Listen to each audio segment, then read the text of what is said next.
L'un des premiers dilemmes que l'on rencontre lorsqu'on se lance dans la couture, c'est le choix de la machine. Le plus important consiste à déterminer quelles fonctions vous seront nécessaires. Il n'est pas utile de partir sur un modèle trop sophistiqué si vous n'êtes pas certaine que la couture vous plaira. Mais gardez également à l'esprit qu'une machine bon marché ne sera pas toujours une bonne affaire. L'idéal c'est à la fois une machine simple d'utilisation et proposant suffisamment de possibilités pour vous permettre de progresser.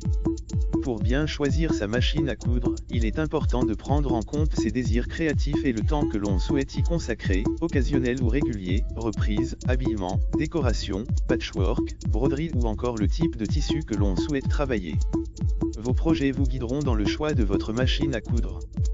Quel que soit le budget que l'on souhaite investir ou l'usage que l'on attend de sa machine à coudre, elle doit proposer les points de couture de base, points droits, points zigzag et boutonnières, de préférence automatique en un temps, à défaut en 4 temps.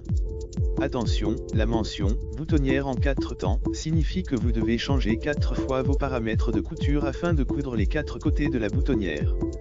Sur une chemise, cela peut être fastidieux.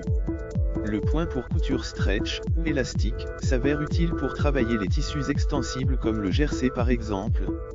Enfin, le point de surjet, aussi appelé point overlock, permet de réaliser des ourlets de bonne facture, même si un point zigzag serré près du bord peut aussi faire l'affaire. La machine à coudre doit proposer un minimum de pieds presseurs, ou pieds de biche, 4 dans l'idéal, un classique, un pour les fermetures éclairs, un pour les boutonnières et éventuellement un pose-bouton, pour cadrer les boutons.